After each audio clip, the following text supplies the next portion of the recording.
Camp Atterbury, Indiana, May 1945.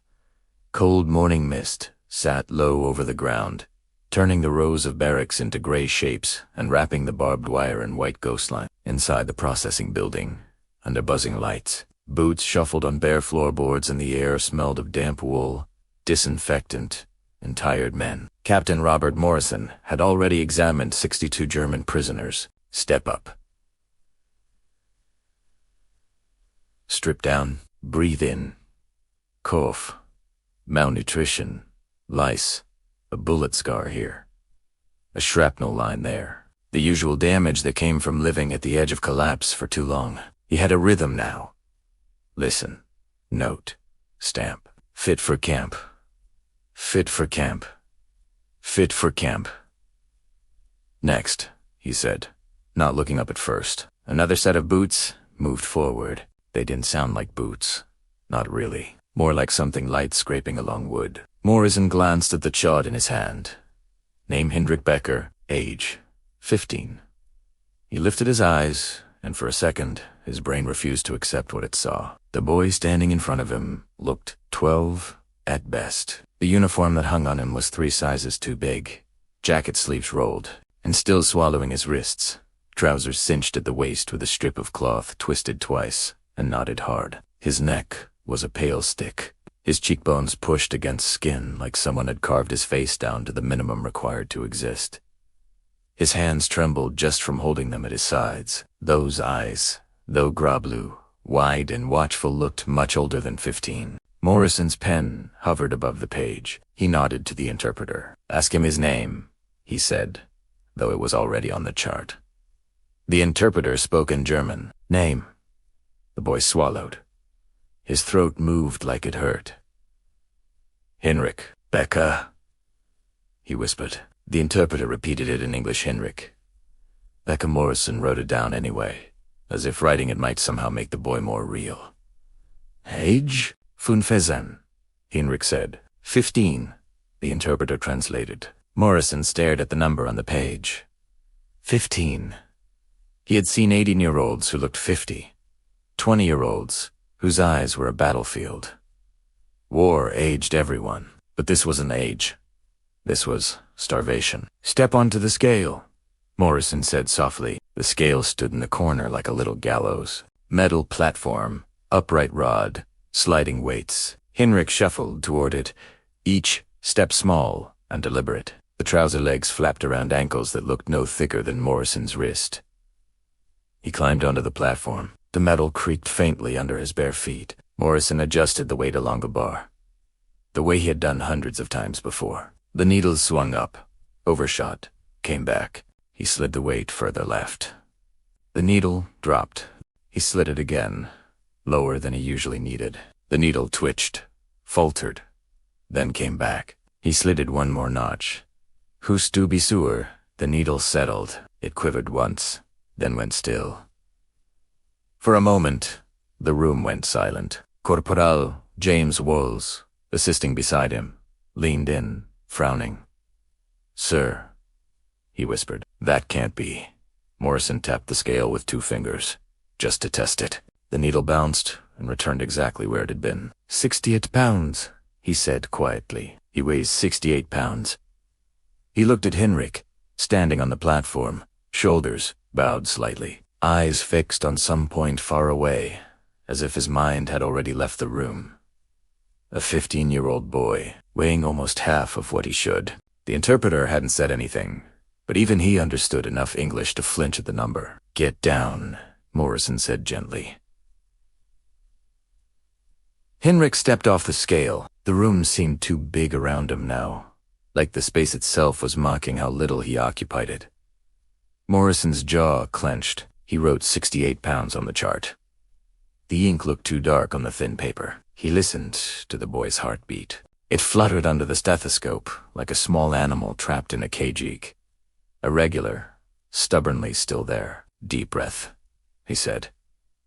Henrik tried. His chest rose a little, ribs pushing hard against skin, then stuttered halfway. Breath hissed back out. Morrison moved the stethoscope down, up, around his back. The lungs sounded thin, but not full of fluid. One small mercy. He checked the boy's eyes. The whites had a faint yellow tint. Liver under stress. He pressed gently on the swollen belly. Fluid under the skin. The kind of distension that came not from overeating, but from having nothing left but water and air. He lifted an ankle. Fingers pressed into puffy skin left dents that stayed. Edema. He noted it all. Symptoms. Signs. Numbers. But behind the clinical assessment, one brutal question screamed. What did this to you? The answer didn't belong in Indiana. It belonged somewhere else, some weeks earlier, under another sky, in another kind of hell. He turned 15 in a bunker outside Berlin. No cake, no candles, just falling dust from a ceiling that shook every time artillery hit somewhere too close. The air smelled of damp concrete, bodies that hadn't bathed in weeks, oil from lamps, and fear. Someone had scratched the date into the wall with something sharp. March 12th, 1945. A year ago, 15 had meant maybe a new knife from his father. A walk down Kurfürstendamm. Friends, laughter, some talk about the future. This year, 15 meant sitting on an ammunition crate while the city above him burned, and grown men argued over maps they all knew were lies. His mother hadn't even known it was his birthday. Not really her fault. Time had dissolved under falling bombs. He had marked it to himself with a broken pencil in the corner of a torn notebook. 15 okay. No. Candles. Just distant artillery and plaster dust drifting down in a slow, constant snow. 2 days later, they came for him. Oak storm, people storm. Storm sounded powerful when the posters first appeared. Bold black letters, heroic silhouettes against skies full of flags. Old men and boys standing defiant with rifles. Up close, the storm looked like a frightened school class and grandfathers in worn coats. They gathered them in a schoolyard that no longer had windows. Snow sat in the corners of the rooms upstairs, where the roof had gone missing. Chalk dust still clung to one blackboard that had somehow survived. An officer with a tired face and a crisp uniform to clean for Berlin in March walked down the line. "You will defend your city," he said. "Every street, every house, every stone." They handed Hinrich a rifle that was older than he was, and didn't he quite fit his hands. They gave him 5 bullets. "Use them well," a sergeant muttered. "Defend what?" Hinrich thought, looking at the ruined streets outside. The city already looked like a mouth with half its teeth knocked out, but no one asked what he thought. They pointed him east, toward a front line that wasn't a line at all. Just rubble and smoke and noise. At the edge of the city, he dug a shallow trench with other boys and a man old enough to be their grandfather. Their helmets sat crooked, their fingers were numb with cold. Their stomachs were empty. When the Soviet artillery started, the world stopped being a place and turned into sound. Shells landed so close, the ground jumped under his feet. Dirt rained down, mixed with bits of things he didn't want to identify. He saw a boy from his school. Carl lifted his head a second too late. One moment he was there, mouth open to shout something over the noise. The next, a shell landed 12 meters away and everything went white and red and roaring. And when Hinrich could hear again, there was no Carl, just a shape on the ground where his body had been. He didn't remember firing the rifle. Maybe he did, maybe he didn't. The recoil, the sound, the targeted all blurred into something that was more about staying small and pressing himself into the earth than about fighting. After 3 days of that, defend your city became run if you want to live. In the darkness before dawn, the old man in their trench, the one who had shown them how to keep their fingers from freezing, how to tell the difference between outgoing and incoming fire by sound, looked at the boys still left. "You go west," he said, voice low. "If the Russians reach you, you die. Maybe quick, maybe not quick."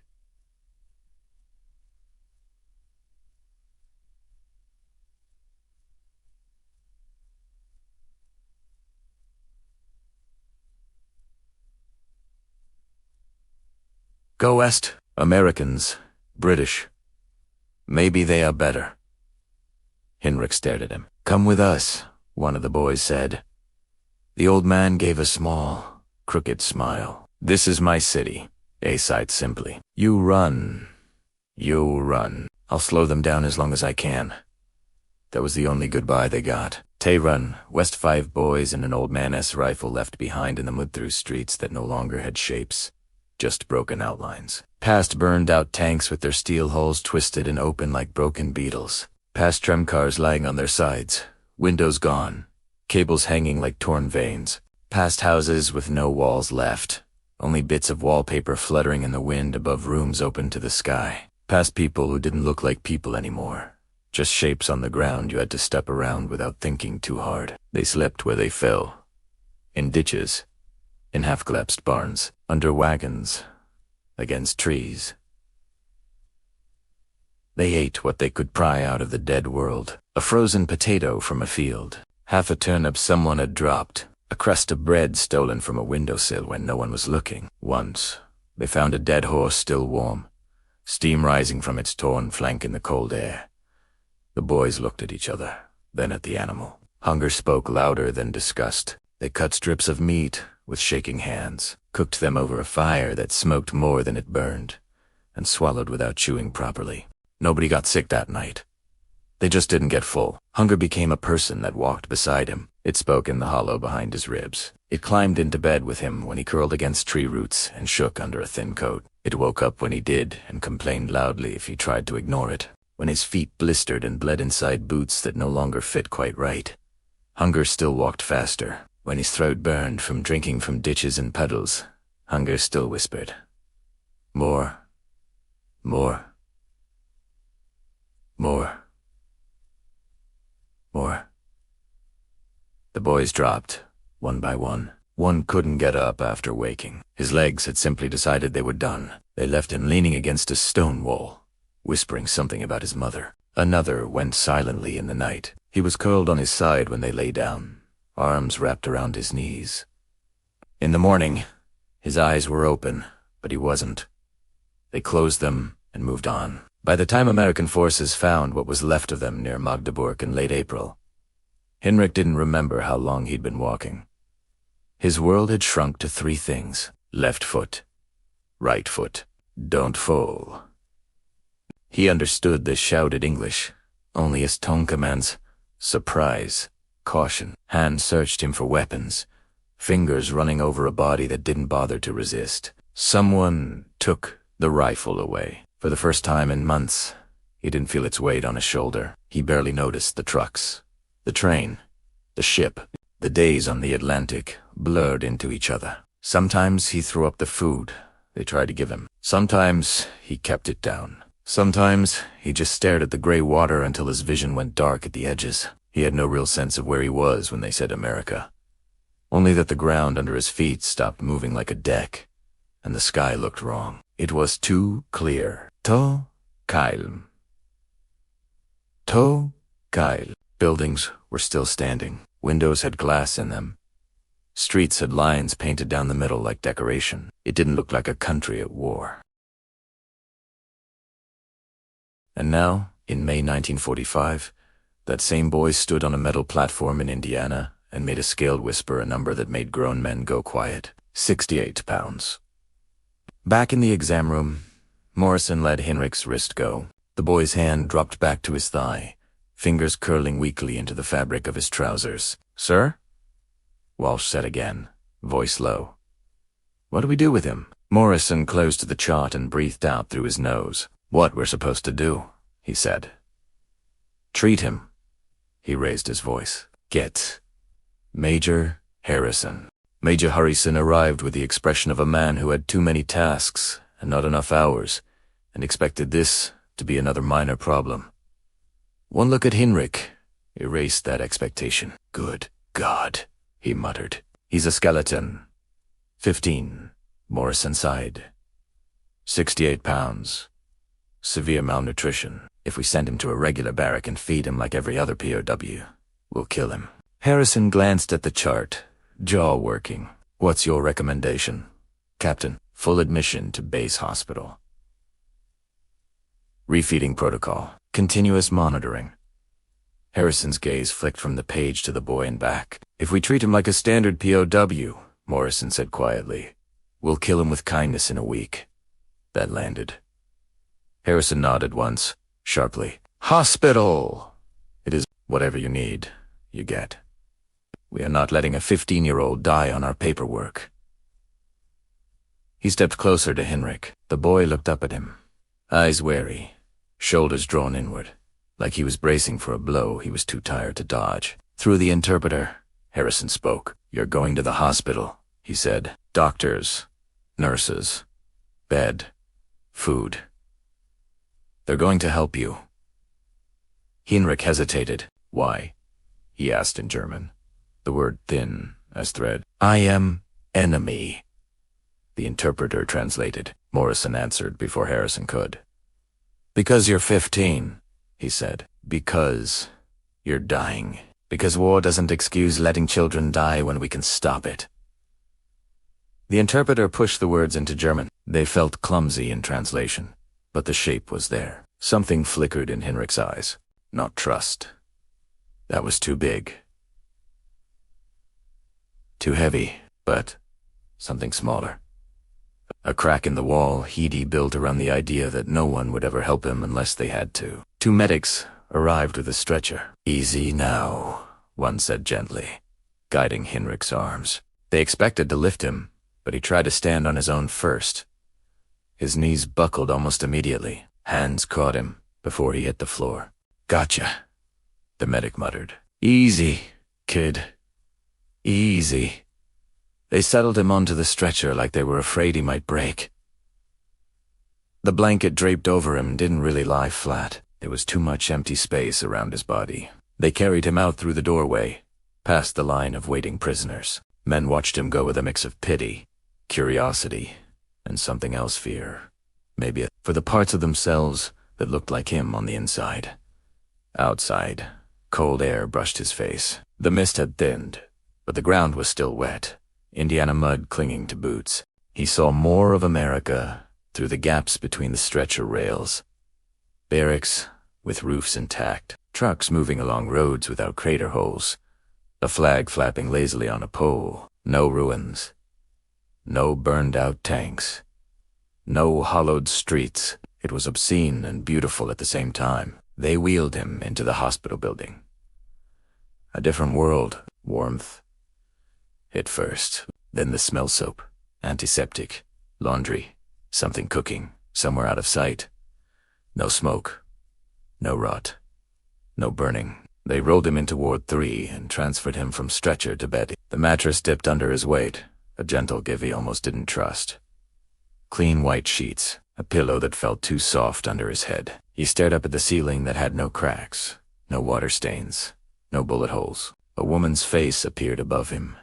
Dark hair, pinned up, white gut, lines around her eyes from years of seeing more than most people could stand. Her Namatagreed be Morrison. Her voice was quiet, practical. I'm Nurse Betty, she said. She spoke slowly, using words she thought he might recognize. You rest. We help. Okay, he caught rest. He caught help. The rest was tone. He nodded. Barely. Dr. Chun came in next, brisk and focused, ordering blood tests, x-rays, careful notes. She spoke to him as she worked, voice steady and matter-of-fact, not soft, not harsh, just. Present, your body forgot food, she said later, as she checked his chart and gave instructions for his first feeding. We'll remind it gently. He didn't understand the sentence then. He understood the result. The first time they gave him broth, it was in a small cup. Weak, thin, more water than anything else. Betty sat him up, slid an arm behind his shoulders to support him, and held the cup to his lips. Slow, she said, demonstrating with her own mouth. Sip! He tried. The first mouthful tasted like heaven. And poison? His stomach cramped instantly, shocked by the arrival of something warm and nourishing. Within minutes, he felt the nausea rise. He turned his head and gagged into the basin Betty had already placed near him. Humiliation burned his face. I'm sorry, he gasped in broken English. chest heaving. I. Betty wiped his mouth gently, her expression not angry, not disappointed, just calm. Not your fault, she said. Too much, too fast. We go slower. Your body forgot food. Will reminded gently. The words were strange, but the tone soothed something raw inside him. He lay back, breathing hard, eyes stinging. After a while, she gave him a smaller amount, just a sip, then waited, then another. This time his stomach held. It became the pattern. Sip, wait, his days shrank to small victories. Keeping a spoonful of something down, sitting up without feeling like he would pass out, standing for 2 seconds next to the bed while Betty gripped his elbows. At night, his body betrayed him in other ways. Sleep pulled him down in jagged pieces. 1 minute he was in a bed in Indiana. The next, his mind dragged him back to Berlin mortar blasts. Carl's half-missing face, the old man refusing to run, the taste of half-cooked horse meat in his teeth. He woke with a choked scream more than once, heart racing so fast it hurt. The first time, he sat up in the darkness, soaked in sweat, eyes wide, fists clenched in the sheet, hands reached his shoulders firm, steady. "It's okay," Betty's voice said from the dim shape beside his bed. "You're safe. You're in hospital. No bombs here. No guns. Just breathe." He tried. In. Out. In. Out. He saw the silhouettes of the 2 American soldiers in neighboring beds, lifting their heads, watching. Not annoyed, just awake with him. Henrik swallowed hard. Sorry, he whispered. "For what?" Betty said. "For being scared of things worth being scared of. You're allowed to scream about that." Another night, she found bread hidden under his pillow. He'd taken it from his plate at dinner and, without even thinking, slipped it away, fingers moving automatically. He hadn't planned it. Hunger had. Old habits refused to believe in regular meals. Betty lifted the pillow to adjust it, and the bread tumbled out. Henrik froze. In Berlin, stealing food or even being accused of it from the wrong person could mean a beating. Worse. He braced, shoulders tightening. Betty just looked at the piece of bread, then at him. She didn't scold. She didn't shout.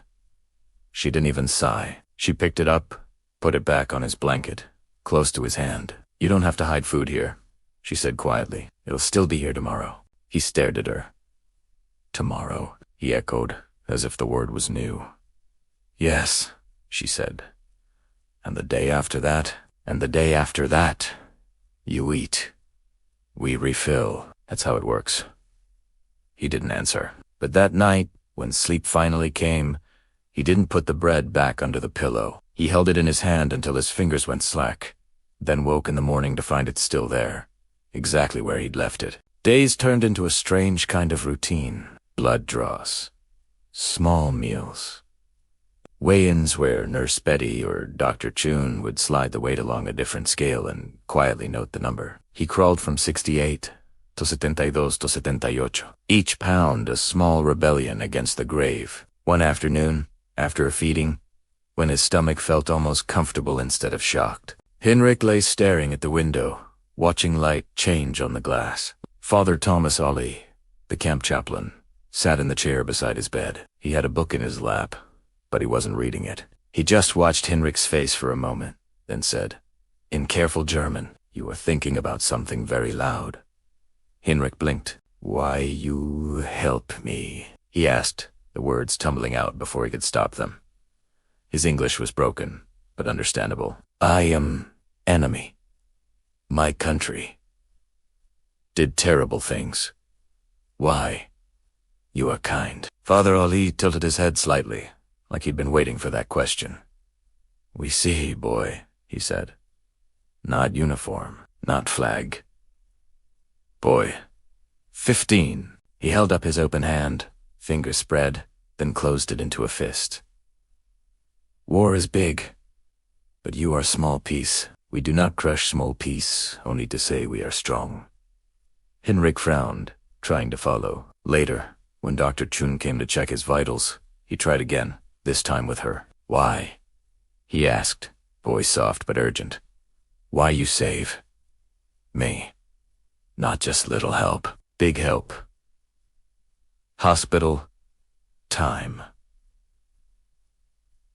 Why? She paused, stethoscope hanging loose from her hand.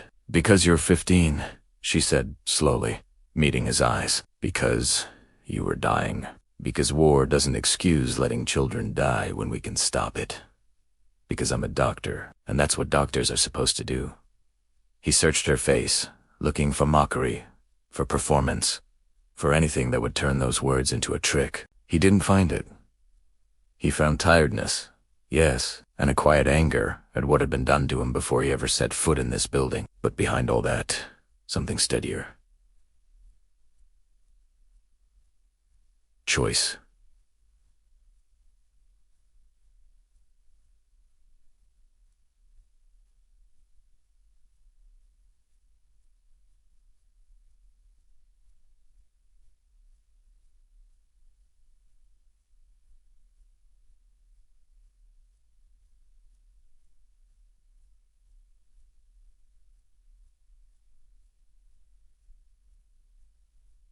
So, not charities thrown carelessly into the dark.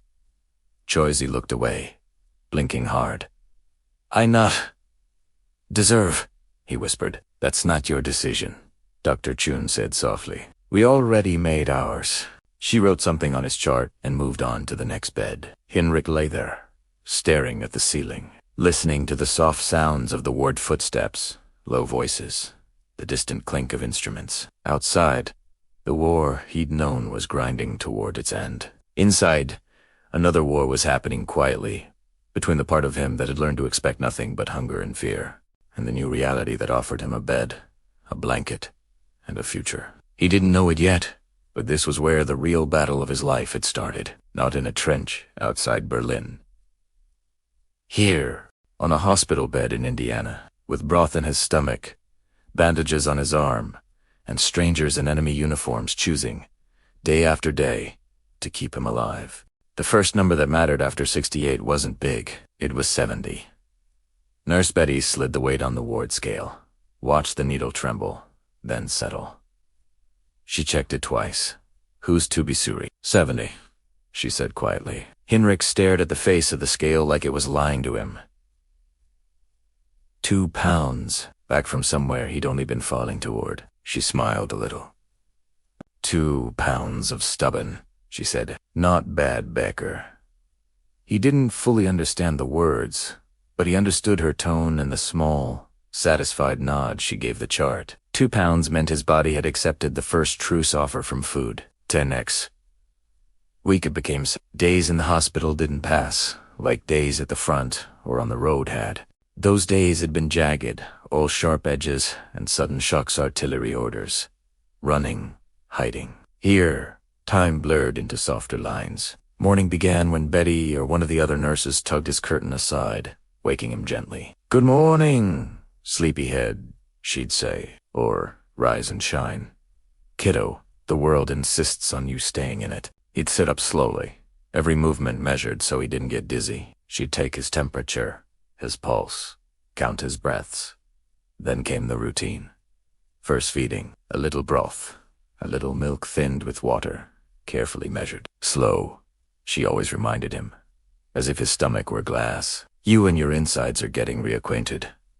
Sometimes it cooperated, sometimes it didn't. When it didn't, and the basin filled again with what his body rejected, there was no anger, just adjustments. Okay, Dr. Chun would say, studying his chart. We step back. We try again. Your body took a beating. We're not in a race. The second week, they started calling it refeeding.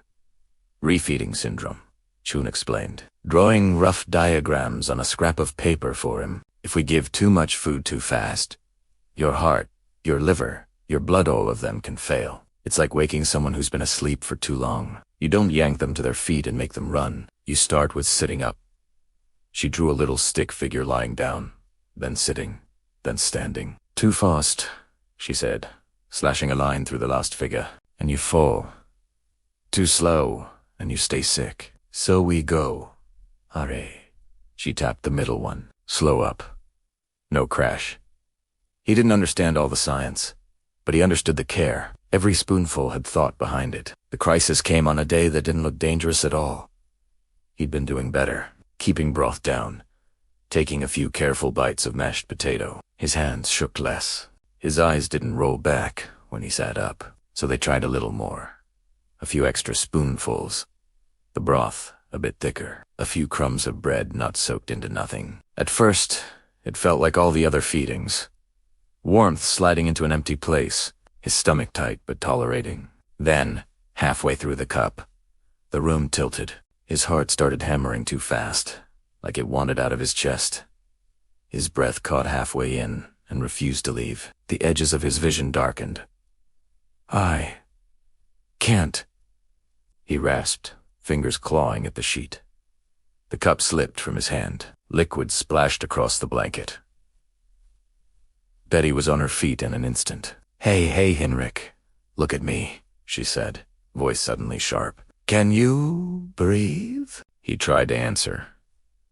The air felt thick as mud. His chest burned, his head spun.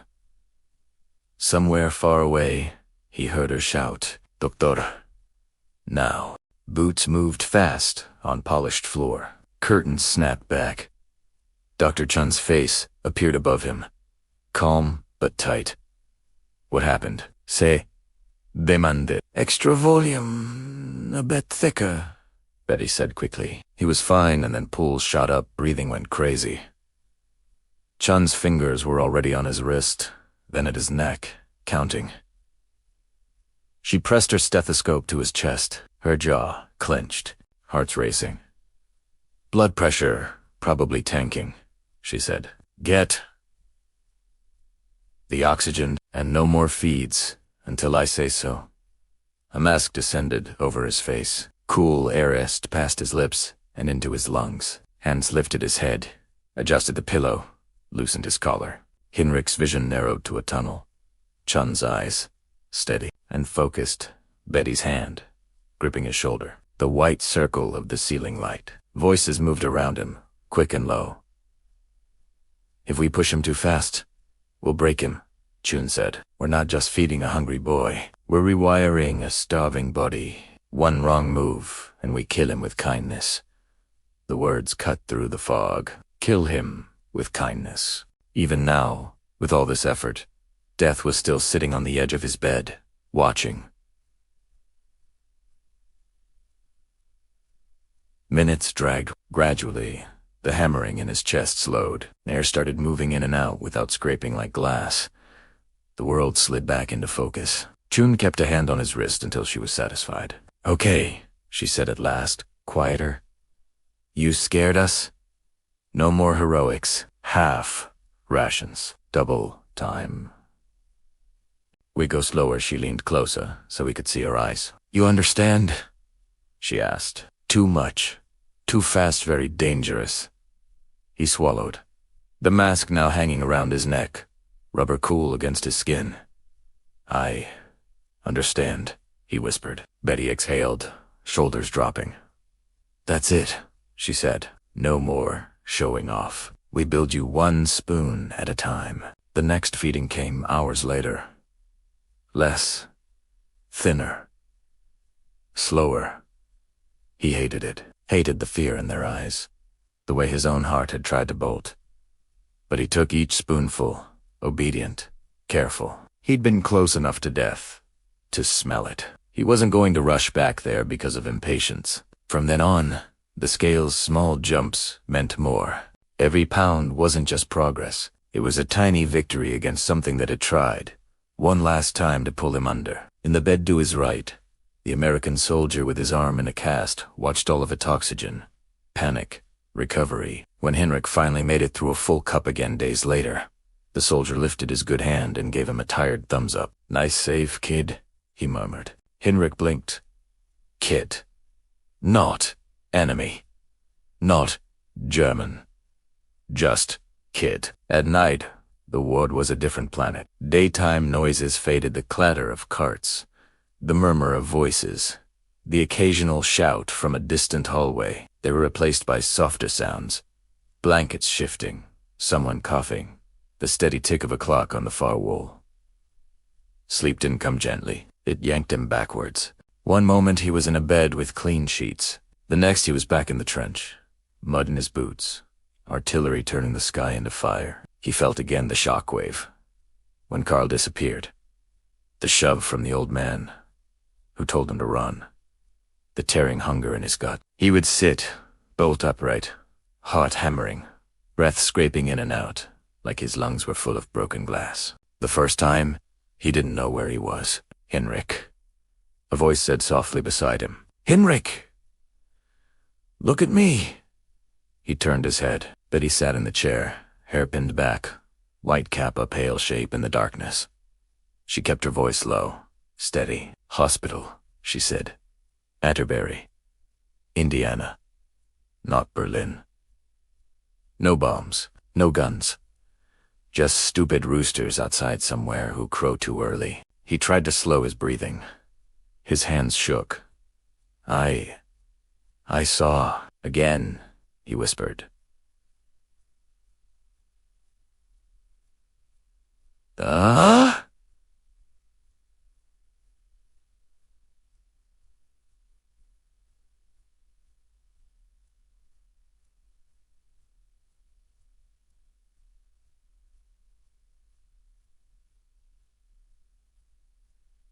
"The?"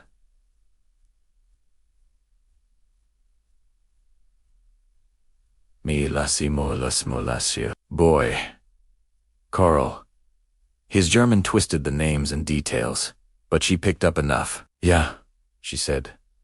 "Your brain thinks it's still there. It'll take a while to believe it's not. That's okay." "Ice cream?" he asked, shame burning his voice. "A little," she said, with a hint of a smile. "You woke Private Jones snoring up. He should be grateful." From the other bed, the soldier with the cast muttered, "I snore because you keep the lights too damn bright."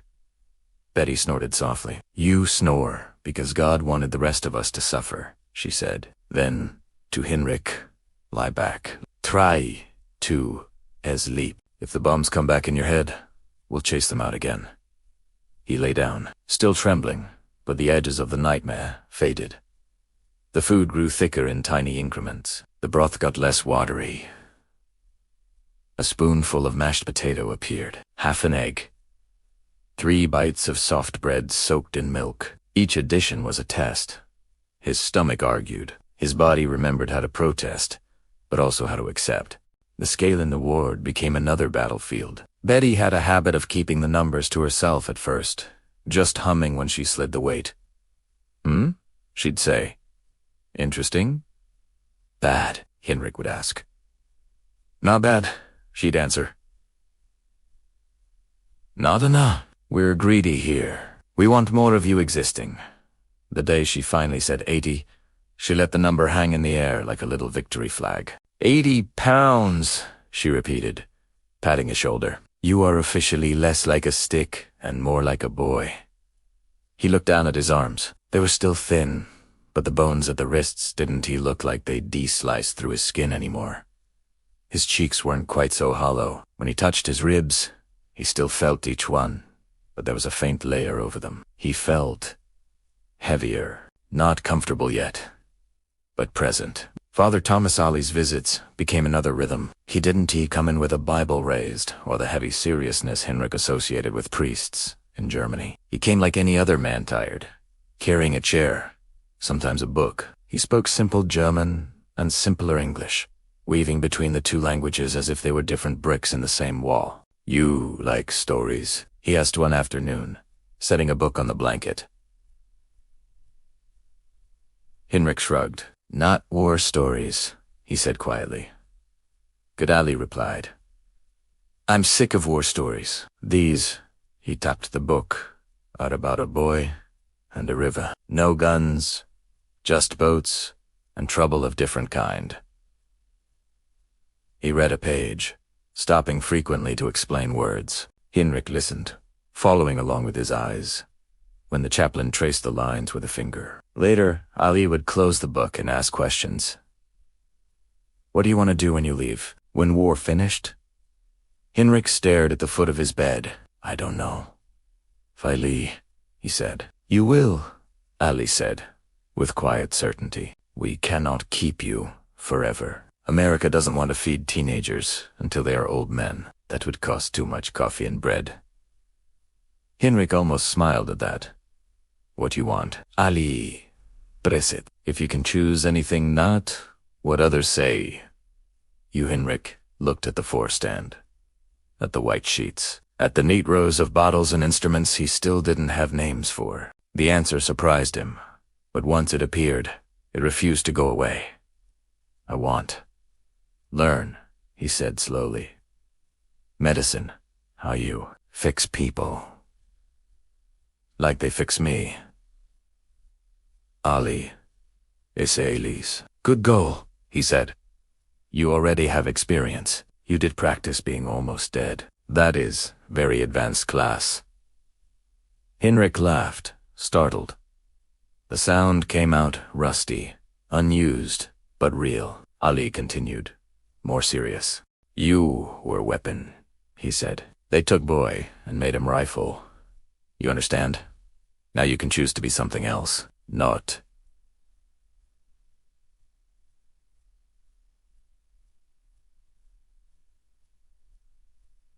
Weapon. Hands that help. Henrik thought about that long after the chaplain left. Weapon. Hands that help. He looked at his fingers, still thin but steadier now, and closed them into a loose fist, then opened them again. 8 weeks after he arrived, Dr. Chun made him stand on the hospital's big scale again. She didn't say the number at first. She checked the position of the weight, nudged it, took a small step back, looked him up and down like she was seeing two images at once, the boy who had arrived and the boy now. 90, she said finally. 90 pounds. Henrik repeated it in German under his breath.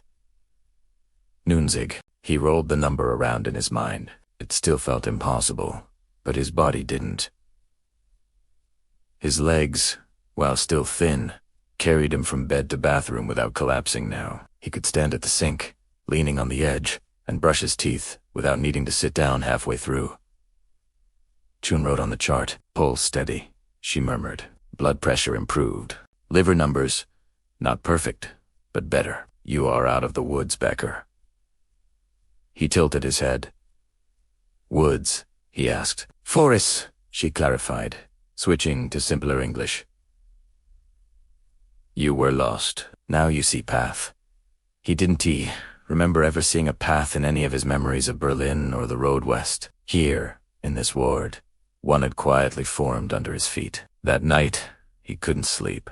The ward was dim, just one small light glowing near the nurse's station.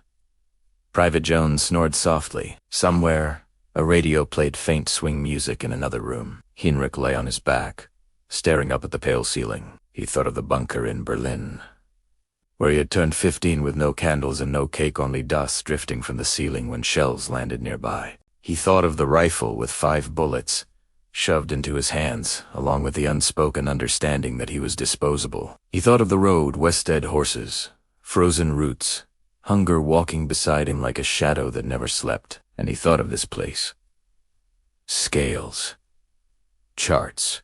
Hands that steadied instead of pushed. People who could have left him to die and instead fought over ounces of soup to keep him alive. He lifted his hands into the small cone of light from the corridor. They were still thin, but they didn't look like bones anymore.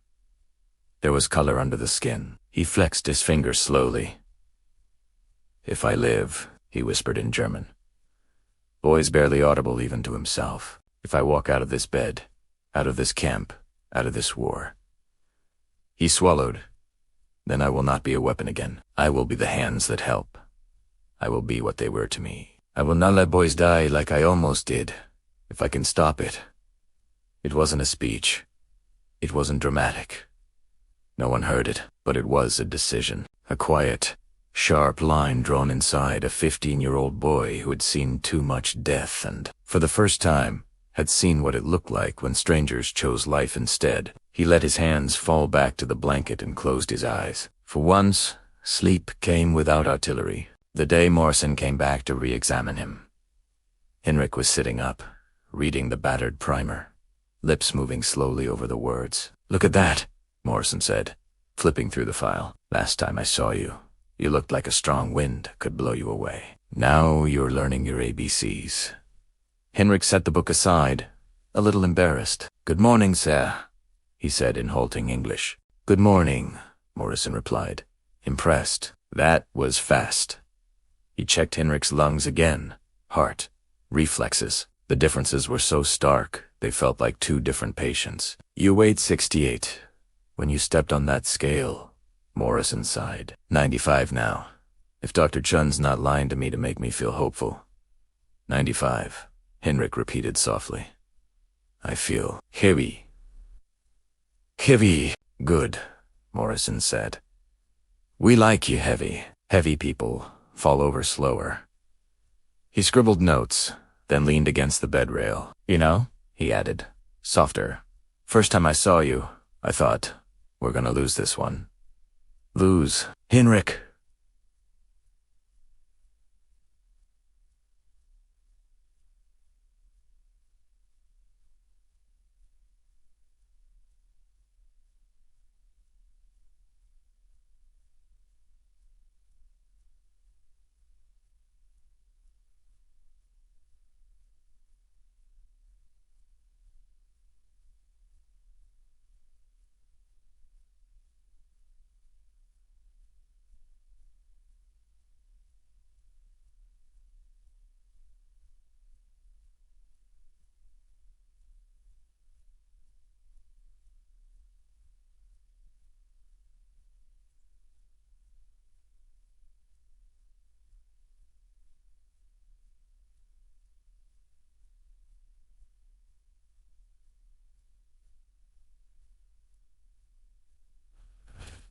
The routine of Camp Atterbury settled over Henrik like a strange kind of weather. It wasn't freedom, but it wasn't hell either. Mornings began with a whistle, not an explosion. Men shuffled from bunks, pulled on boots, buttoned jackets, formed in loose lines outside as the Indiana sky shifted from gray to blue. Guards counted heads, called out roll, then broke them into work. Most went to the fields. Henrik went to the library. He carried his dictionary and the little first aid booklet like other men carried cigarettes. They were his habits now, his anchors. The library smelled of dust and paper and a faint hint of coffee from the Corporal S. mug. Light came in, slanting through high windows, turning the air over the shelves into a quiet storm of floating dust motes. He shelved books. He sorted newspapers. He read. English words lined up in front of him like new soldiers, awkward at first, then more familiar as he drilled them. Bandage. Pulse. Liver. Survive. Sometimes other prisoners drifted in, looking for something to pass the time. Klaus came often. He would drop heavily into the chair opposite Henrik, pick up whatever German book lay nearest Tolstoy, a farming manual, a math textbook. It didn't Mataran pretend to read it, while really watching the boy over the top of the pages. "You never stop," he said one afternoon, nodding at the open dictionary. "Most of us are trying to forget. You look like you're trying to remember everything, all at once." Henrik shrugged. "If I stop," he said carefully, searching for the right English, "I think too much. About. Before." Klaus nodded, eyes distant for a moment. "Fair enough," he said. "Keep reading." 2 days a week, Henrik signed out of the library and walked to the infirmary instead. The building was smaller than the base hospital, but it smelled the some antiseptic, laundry, sharp tang of alcohol. Dr. Chun was there, sleeves rolled up, hair tied back, moving efficiently between examining room and supply cabinet. "You're not rid of me yet," he said one morning, standing in the doorway with his little booklet clutched to his chest. She glanced up, the hint of a smile flickering across her face. "I noticed," she said. "Come in. Today we're inventorying bandages." Glamorous work. Every future doctor's dream. He didn't care what the work was. He cared that he was in the room where people got better. He learned to roll bandages tight and neat, to sterilize instruments, to stack bottles by expiration date. He watched as Chun checked a man's stitches, as she listened to a chest and said, "Pneumonia, but we caught it early," as she explained why one powder went in water and another in alcohol. "Always read the label twice," she told him. "Mistakes in here are very expensive." "Money?" he asked. "Lives," she said. He didn't forget that. One afternoon, she pressed a stethoscope into his hands. "You can't diagnose everything," she said, positioning the earpieces for him. "But you can listen." She placed the bell against the patient's back. "Deep breath," she told the man in English. Then in German, "Tief inatmen." Hinrich listened. At first, all he heard was the weird, amplified rush of air. Then, slowly, he began to hear differences, this one smooth, that one rough. This one accompanied by a faint rattle like paper crumpling far away. "Good," Chun said when he pointed out the odd sound. "That's pneumonia. Starting. Early. We'll catch it." After the patient left, she turned to him. "You hear that sound in a child someday," she said. "You'll know what to do. That's how this works. What you learn on one chest, you carry to 100 more." The responsibility settled on him like one more invisible weight. Not everyone liked what they saw. One evening in the barrack, as Hinrich sat with his dictionary open and the first aid booklet spread beside it, a man on the next bunk snorted. "Look at him." The man muttered loud enough for half the room to hear. "Teacher's pet for the Americans. Taste RBUs. Then fatten him up and train him like a little dog." A couple of men chuckled. Glad someone had said what they were thinking. "Our own generals used us like meat," the man went on. "Now the enemy makes one of us their little helper. Humiliation on top of defeat." Hinrich's ears burned. He stared harder at the page. Klaus looked up slowly from his bunk. "They patched you with rags and sent you back to die," he said, voice calm but edged. "They put him in a bed and fought to keep him alive. Which part is humiliation again?" The man glared. "He talks like them already," he snapped. "Wait and see he'll go home and say Americans are kind angels and we were fools." Hinrich clenched his jaw. "I will say truth," he said quietly, without looking up. "Good and bad. From both sides." "Truth," the man echoed, disgusted. "We'll see." The words burrowed under Hinrich's skin. Humiliation. Blessing. Which was he living? Autumn slid toward the camp. Leaves at the edge of the grounds turned yellow and red. The air cooled. Frost dusted the ground some mornings, crunching under boots as prisoners formed up. In the infirmary, colds replaced heat exhaustion. Coughs replaced sunstroke. Hinrich learned to take temperatures, to wrap sprained ankles, to tell the difference between the cough that needed rest and the one that needed a doctor. Life became a pattern he could almost predict, until the night it broke. Lights out had passed an hour earlier. Barracks 12 was a low chorus of breathing and soft snores, the air thick with the smell of wool and wood, and too many men in too little space. The room rustled and muttered, but the tone in her voice wasn't one anyone argued with. Within moments, only Klaus remained nearby, watching from his bunk a few feet away. Chun leaned closer to Hans. "You picked a terrible time to spike a fever," she muttered in English. "Borderline pneumonia, I'd say. Another hour on that top bunk, and you might have drowned in your own lungs." Hans groaned softly. She turned to Hinrich. "If you hadn't rolled him and sent for me when you did," she said, voice low enough for only him and Klaus to hear, "he might not have seen morning." Hinrich stared at her. "He would die?" he asked. "Maybe," she said, "or be a lot closer to it than I like my patients. You kept him on this side of the line. That's not nothing." Klaus let out a breath he hadn't realized he was holding. Chun nodded once. "Help me get him to the infirmary," she added. "You've earned the night shift." They lifted Hans onto a stretcher, Hinrich taking one end, a guard the other. As they carried him out into the cold, Hans's eyes opened briefly. He looked at Hinrich. "I called you, dog," he whispered, breath hot against the night. Hinrich shook his head. "Save strength," he said. "Argue later." But Hans's fingers tightened weakly on the blanket. "I was wrong. he breathed. You don't talk like them. You act better than me. Henrik had no answer. The words followed him all the way to the infirmary. Hans, Surbibet, antibiotics, rest, and the kind of attention a collapsing German medical system could no longer give. Days later, back in the barrack, he stopped Henrik by the door. I meant what I said, Hans told him quietly, eyes on the floor.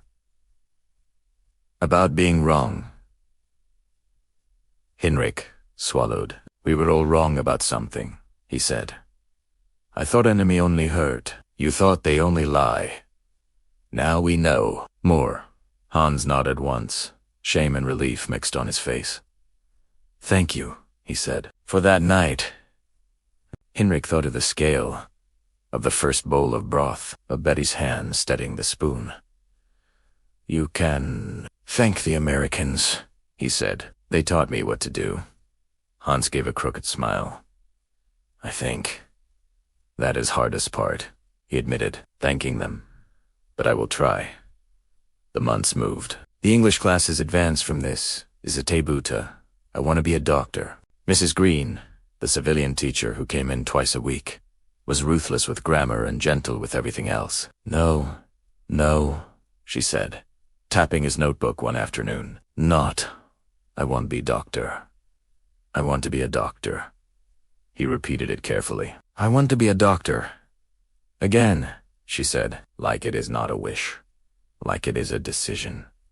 He drew a breath. I want to be a doctor, he said, firmer. The other prisoners in class chuckled. Listen to him, one joked. By the time we go home, he'll be operating on us all. Henrik smiled faintly. Better than shooting you, he said. The room sobered. Yeah, someone murmured. Better than shooting. In early November, a Red Cross representative came to the camp, carrying news and letters from Germany. The prisoners lined up in the yard, breath visible in the cold, hearts pounding. Names were called one by one, followed by a scrap of paper, an envelope, a packet. Many got nothing. Henrik did. Becker Henrik, the Red Cross, man called, accent bending the name. Henrik stumbled forward, hand shaking as he took the thin envelope.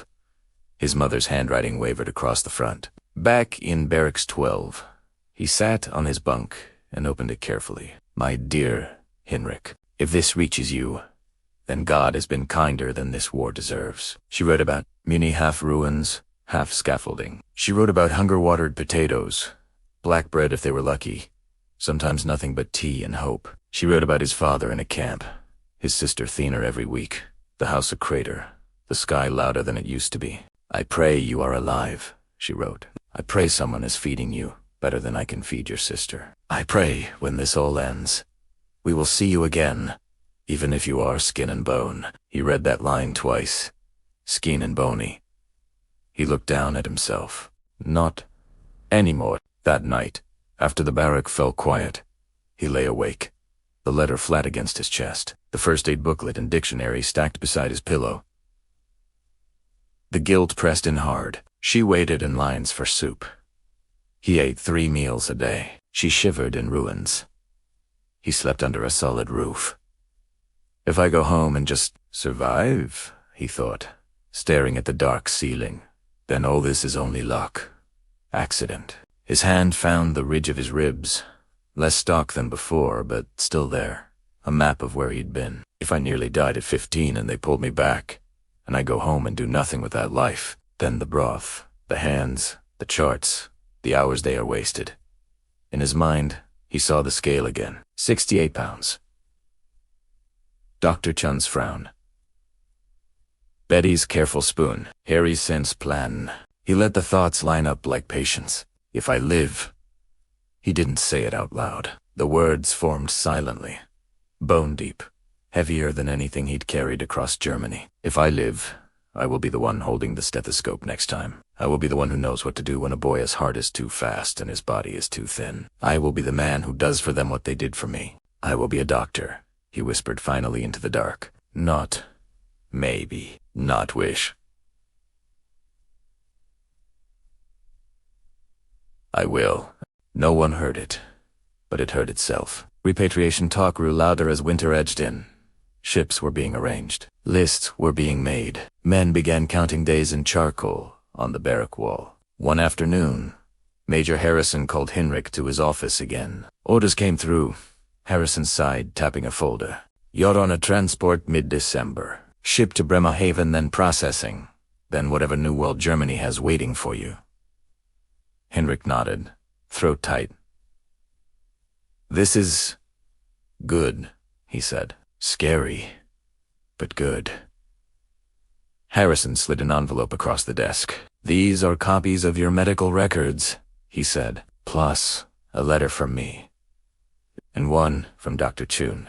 If anyone in Germany ever asks what you did in an American camp, you show them that. Might open a door or two. Henrik took it like it was glass. Thank you, he said. Harrison studied him a moment. You remember that scale, Becker? He asked. From your first day. Yes, sir, Henrik said. I remember. I remember. Good, Harrison said. Remember both numbers, 68, and whatever you are now. One is what war did to you. The other is what people chose to do against it. When you go home, try to be the second kind of thing.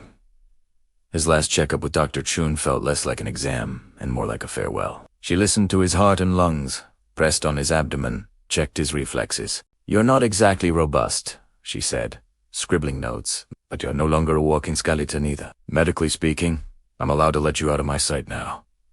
She set the stethoscope down and leaned against the table. You remember what I told you about food? She asked. Too much. Too fast. Even if it's good. Can kill. Yes, he said. Go slow. Let body remember. Same for countries, she said. Same for people. Healing isn't dramatic. It's boring and consistent and slower than anyone wants. Don't forget that when the speeches start back home. She handed him a newer copy of the first aid manual. You murdered the first one, turning the pages so much, she said. Take this. Study it. Use it. Then, someday, write one of your own. His fingers tightened around it. I will try, he said. You saved my life. She shook her head. You did a lot of that work yourself, she said. We just refused to let you quit. On his last night in Camp Atterbury, he couldn't sleep. He walked slowly through the barrack in the dark, bare feet quiet on the boards. He touched the post of his bunk, the shelf where his dictionary and booklet sat, the marks on the wall where someone had scratched days into wood. Outside, the Indiana sky was clear and full of stars. Klaus joined him at the doorway, arms wrapped against the cold. So, Klaus said, the miracle boy's really leaving. I am no miracle, Henrik said. Just still here. That's miracle enough, Klaus replied. Remember your promise. Henrik nodded. I will, he said. Morning came gray and cold. Trucks waited in the yard, engines idling white breath into the air. Prisoners hoisted their bags, thin bundles of shirts, books, letters. Guards checked lists. Becker, Henrik. He stepped forward. He carried the English-German dictionary from Nurse Betty, the first aid manual from Dr. Chun, the letters from Harrison. His mother's letter folded into his pocket like a second heartbeat. 95 pounds. Not enough, but far from 68. He climbed into the truck and turned for one last look. Camp Atterbury lay behind him, fences, barracks, the hospital that had pulled him back from the Edgender, a pale winter sky. Somewhere inside, charts with his name on them were being filed away. In front of him, through the open tailgate, stretched the gray road disappearing into the trees. The boy who had arrived in America as a starving, half-dead enemy was leaving as something else. A survivor who had already kept one man alive, who had made a vow in the dark, who carried other people's mercy like a tool he meant to use. The ship that carried Henrik back to Europe was nothing like the one that had brought him to America. Cold wind tore across the deck. The sea looked like hammered metal, gray and restless. Spray blew over the rail and soaked faces that had already forgotten what it felt like to be warm. He stood at the railing whenever the guards allowed it, the first aid manual and dictionary wrapped in canvas in his bag, the letters from Dr. Chun, Harrison, and his mother tucked against his chest. Around him, men smoked, joked too loudly, or stared wordless at the horizon. "Think it'll be better?" Klaus asked one afternoon, leaning beside him. "Better than what?" Hinrich said.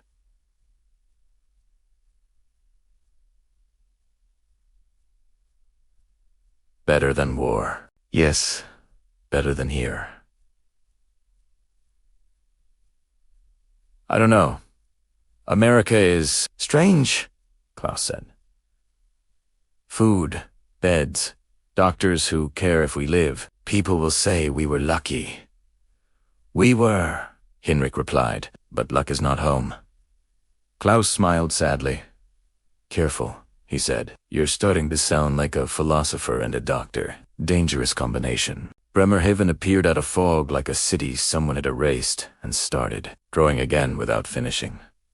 Ruins. Scaffolding. Gaps where streets ended in piles of stone. The air smelled of coal, smoke, and damp rubble. They disembarked in silence. British officers processed them this time. Checked dog tags. Compared lists. Stamped papers. Sent him toward displaced persons, centers, or regional transit camps. Becker. Hinrich. An officer called, flipping through a file. Age 15 no. 16 no. Former prisoner. United States. Documents. Hinrich handed over the envelope from Harrison and Chun with both hands, trying not to crease it. The officer unfolded the letters, skimmed, eyebrows lifting slightly. "American medical staff," he murmured. "Hospital, case. Recommended for further education. HM.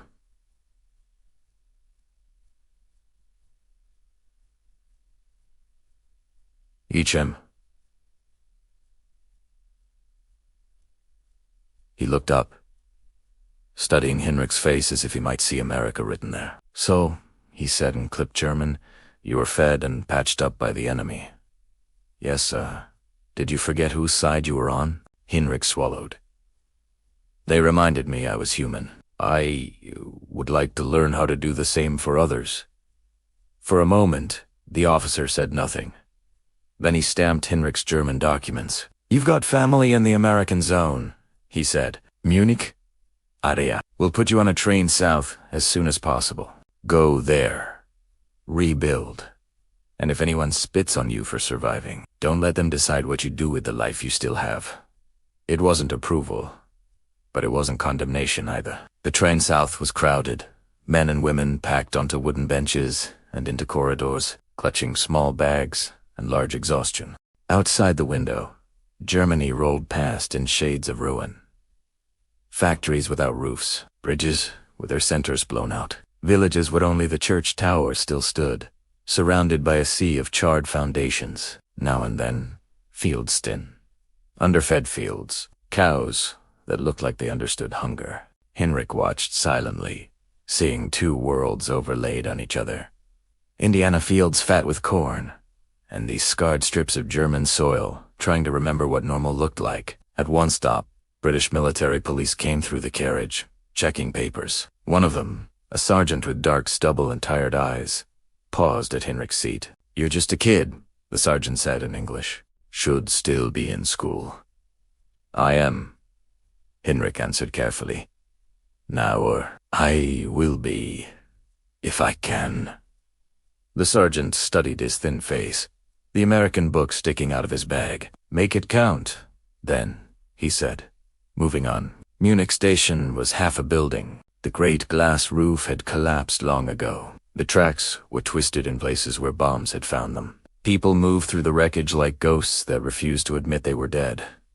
Hinrich stepped down onto the platform with weak knees. He clutched his bag, followed the flow of bodies, toward an exit that felt like the mouth of some wounded creature. Outside, the city yawned in ruins, blocks where every window was broken and every wall was smoke-stained. Streets clogged with bricks and twisted metal. Women with shovels passing rubble hand to hand. Children playing in bomb craters because there was nowhere else. He asked directions 3 times before finding the road toward the village where his mother now lived, 15 kilometers outside the city. No one offered a ride. No one had fuel to spare. So he walked. Every step felt like it carried memory of the march west, the truck to the American camp, the hospital corridors. His legs were stronger now. They held.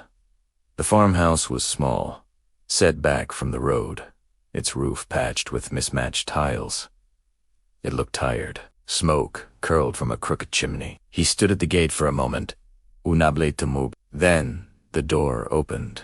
A thin woman stepped out, wiping her hands on her apron, called something inside, then froze. She stared at him. Started back. "Mama!" he said, voice cracking. Suddenly 5 years old again. She dropped the rag.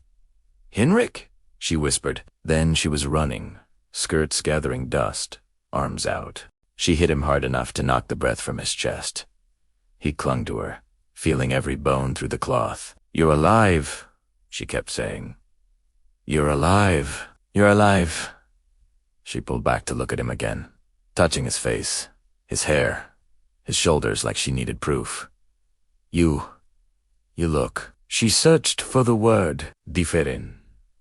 "I was very thin," he said, trying to smile. 68 pounds. The Americans fixed that. A smaller figure appeared in the doorway. His sister. She had grown and shrunk at the same time, taller, but narrowed by hunger. Eyes too big in her face. "Henrik," she said softly. He opened an arm and she came to him, careful, like she didn't trust the world to allow this. Inside, the kitchen was neat and nearly empty. A pot simmered on the stove, but the smell was thin potatoes, cabbage, water, not much else. They sat at the small table. His mother ladled soup into chipped bowls, smaller portions for herself and his sister, bigger for him out of sheer instinct, then stopped and equalized them quietly. "We share," she said, like always. He looked into his bowl. He'd eaten more calories at one American lunch than filled this entire pot. He picked up the spoon. The soup was watery and sharp with boiled cabbage. He ate it slowly, tasting not just the food but the distance between this table and the mess hall in Indiana. "What was it like?" his sister asked, unable to hold back any longer. "In America." He set the spoon down. How could he tell them about the hospital, the warm broth, the woman who'd wiped his mouth and said he deserved to live, about the first time he'd de-stewed on a scale and seen the number go up instead of down? "They fed us," he said simply. "Treated wounds. They taught me English and medicine. They did not hit me. They did not starve me. They chose to help." His mother's eyes filled. "The Americans," she said slowly, "did this for you?" "Yes," he said. "For many of us, but especially for me, because they weighed me and I was almost gone." He hesitated, then pulled the first aid manual from his bag, sliding it across the table. "An American doctor gave me this," he said. "She told me to learn, to go home and help others." His mother ran her fingers over the cover, as if books themselves were miracles now. "Can an enemy's medicine save our people?" she asked quietly. He held her gaze. "Death does not care about uniforms," he said. "Neither should doctors."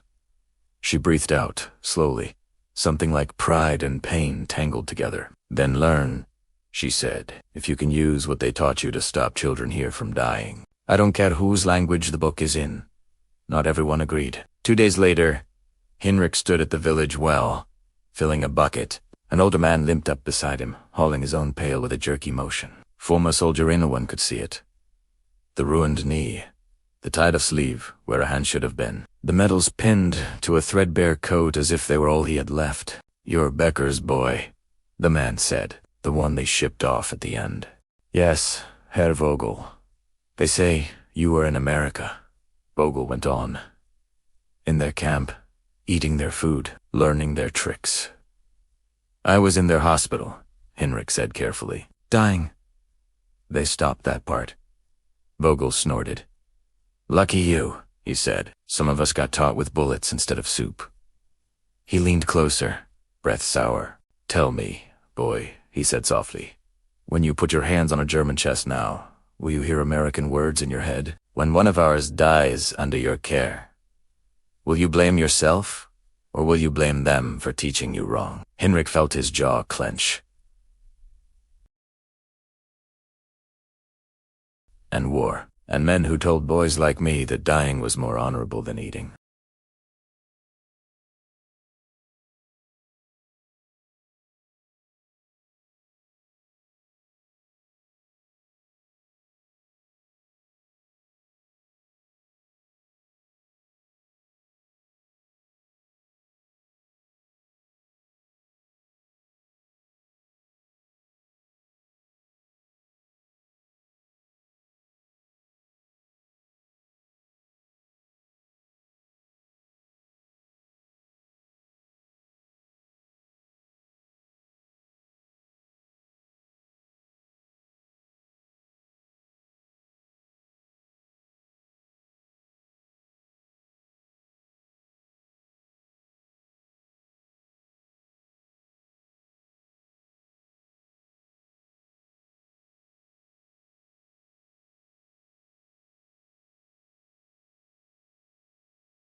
Anemia. Refeeding syndrome. He volunteered whenever foreign aid groups came through, translating for American and British doctors examining German children.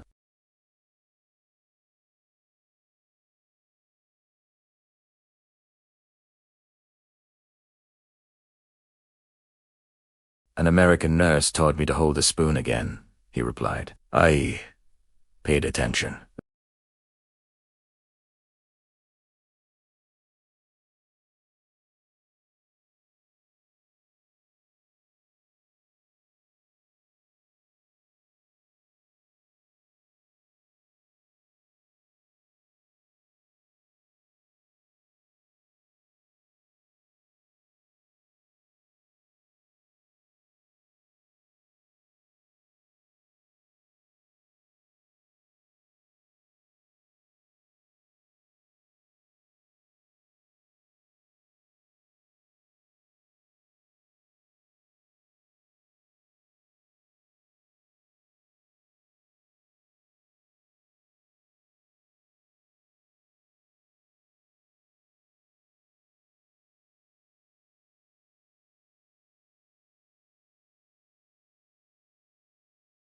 Former Vols, Sturm, former prisoner of war, treated in American hospital.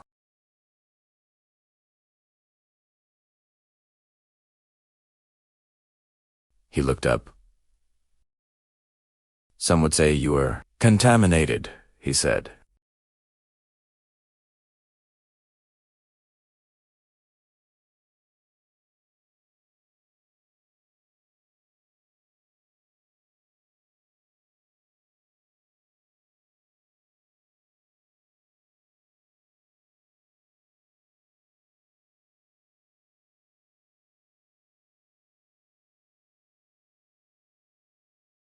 One of the older professors, a man with white hair and deep lines around his eyes, had been silent until then, fingers steepled. He leaned forward. We do not need more salt on our wounds, he said quietly, looking at the administrator. We have had enough of that.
not German. Not enemy. Not ally. Not villain.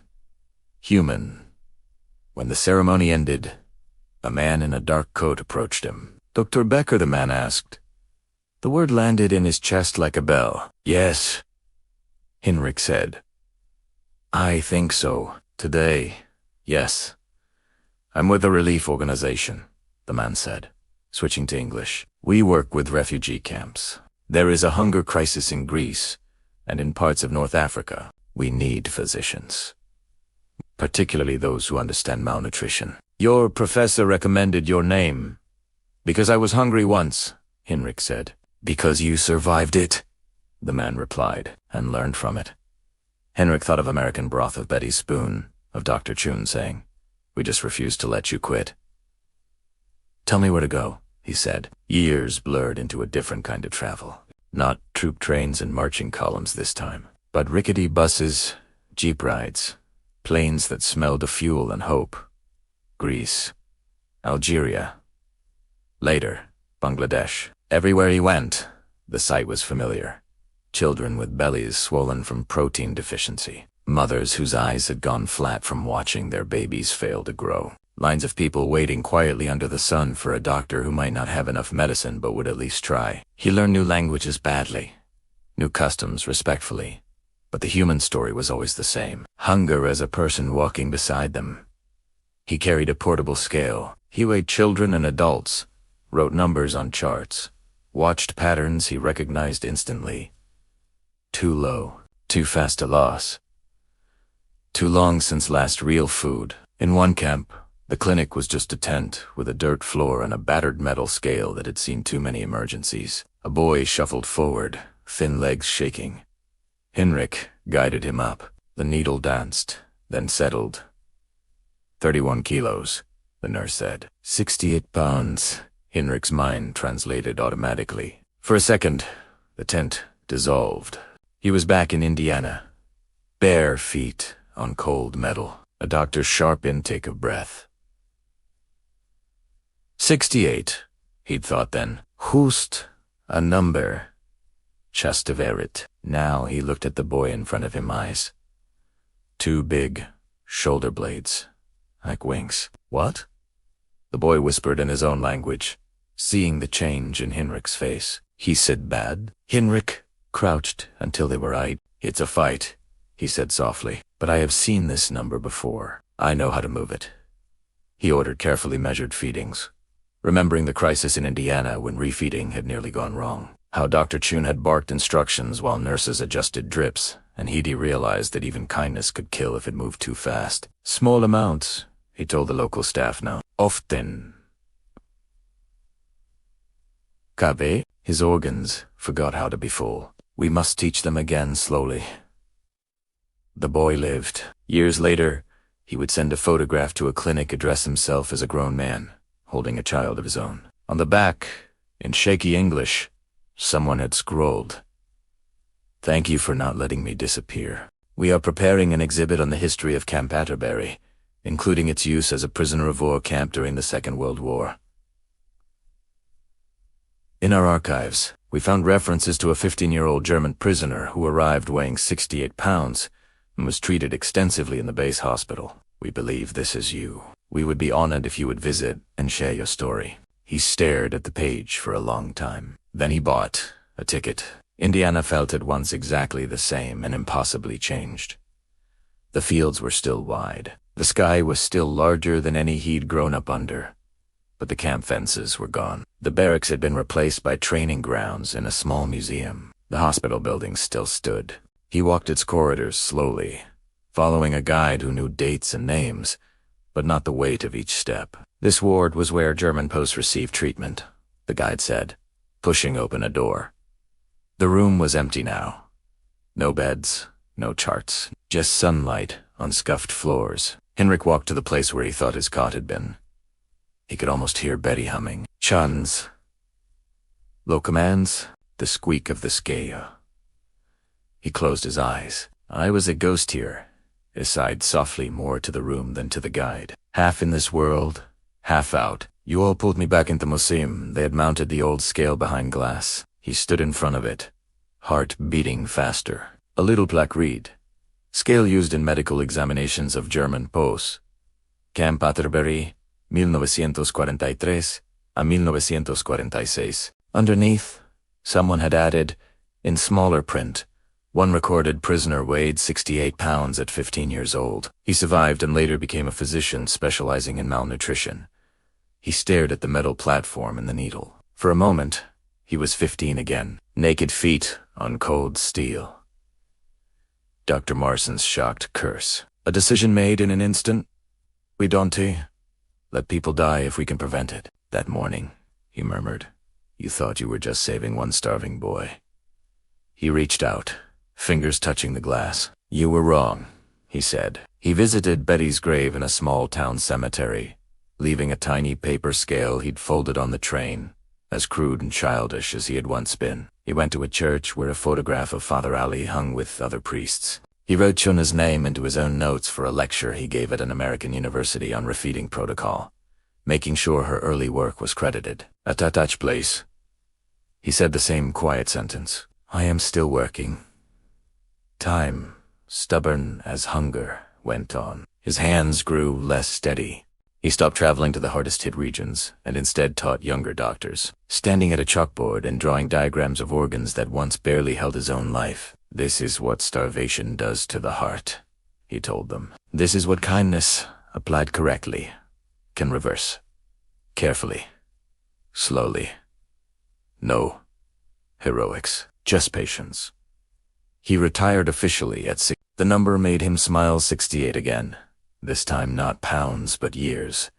Even retired, he could not quite stop. He volunteered at local clinics, checking blood pressure, answering questions, gently scolding patients who ignored their diet. One winter afternoon in 2003, he sat in his small apartment, the light fading early.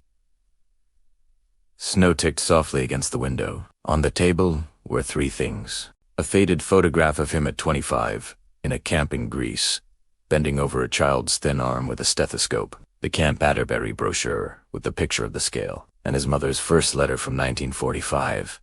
Edges frayed from too much reading. He picked up a pen and a notebook, his handwriting shaky but still legible. He began to write a letter he knew he would never send, because the recipients were all somewhere he couldn't yet reach. Dear Dr. Chun, dear Nurse Betty, dear Father Ali, he wrote. I think often about that morning in May 1945, when you put me on a scale and saw a number that frightened you. You could have written unfit and let war take its course. Instead, you pursued life with a stubbornness I did not know existed. Every child I have weighed since, every rib I have seen and decided was not the end of the story, is part of the echo of that choice.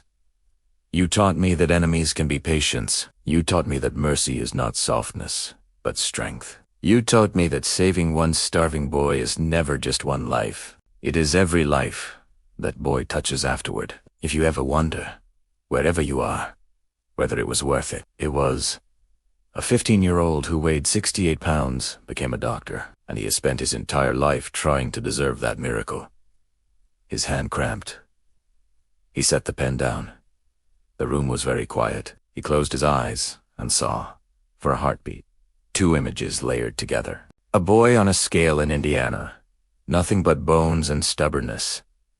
A grown man in a hot canvas tent, reading off another child's low weight and refusing to accept it as a sentence. The beginning and the mirror.